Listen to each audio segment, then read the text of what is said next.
دوست رکھیں اپنا، ایسا دوست جو ایمان والا ہو،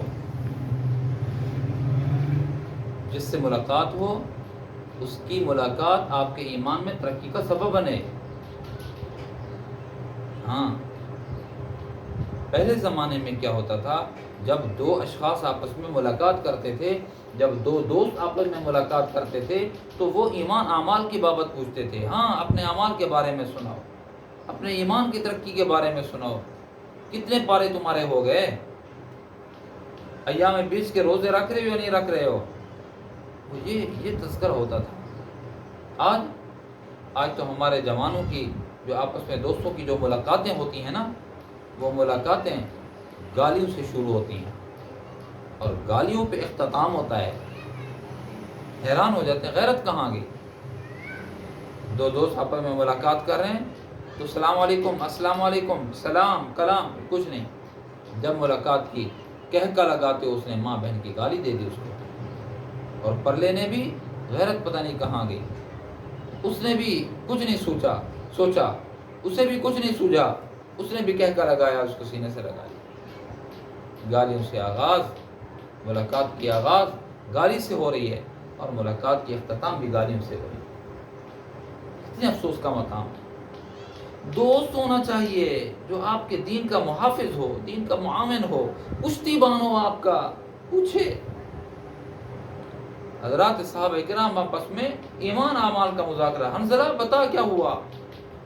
کہا حنظلہ کے ساتھ تو یہ ہو گیا، ابو بکر تو بتا، کہا کہ ابو بکر کے ساتھ تو یہ ہو گیا۔ ایمان اعمال کا مذاکرہ۔ صحابہ کرام تو پرانے زمانے کی ہے، 1400 سال پرانی بات ہے۔ ہم اپنے بڑوں کو دیکھتے تھے، اپنے بڑوں کو، اپنے والد صاحب کو، ان کے دوستوں سے ملاقات، دوست کی والد صاحب سے ملاقات، ہم چھوٹے تھے دیکھتے تھے تو وہ فحش گفتگو نہیں ہوتی تھی بلکہ ایمان اعمال کے تذکرے ہوتے۔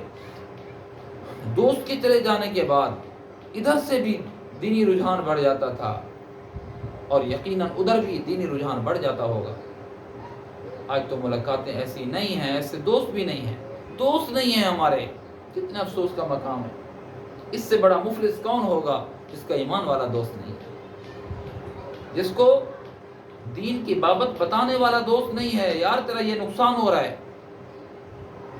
پچھلے دنوں ایک بہت بڑے عہدے والا مجھے ملاقات ہوئی اس سے، 25 سال پہلے، 25 سال پہلے میری اس سے تعلق تھا، ملاقات تھی،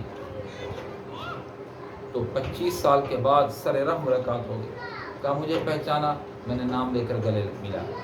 کہا بڑی بات ہے، بڑی بات ہے کہ آپ میرا نام بھی جانتے ہو؟ میں نے کہا جی الحمدللہ نام بھی جانتا ہوں۔ تو آدھا گھنٹہ اس سے ملاقات ہوئی، پوچھا کہاں ہو بھائی؟ اس وقت وہ FSC کا اسٹوڈنٹ تھا، اب بڑے منصب پہ تھا۔ میں نے کہا بتاؤ کیا ہو رہا ہے؟ اس نے اپنے شعبہ بتایا کہ میں لاکھوں کما رہا ہوں، یہ کر رہا ہوں، وہ کر رہا ہوں۔ اس نے ایک بات بتائی وہاں، میں نے کہا کہ میرے تعلق ہزاروں سے ہے، واقف کار میرے ہزاروں ہیں، میرے شعبے کو جانتے ہیں، میری صلاحیت کو جانتے ہیں، میرا فن اور ہنر ہے اس کو جانتے ہیں، لیکن مولانا میں آپ کو کیا بتاؤں، میرا ایک دوست بھی نہیں ہے۔ اس میں لرز گیا، ایک دوست بھی نہیں ہے جو اس کے دکھ اور سکھ کا ساتھی ہو، جو اس کے ایمان اعمال پہ لے آئے۔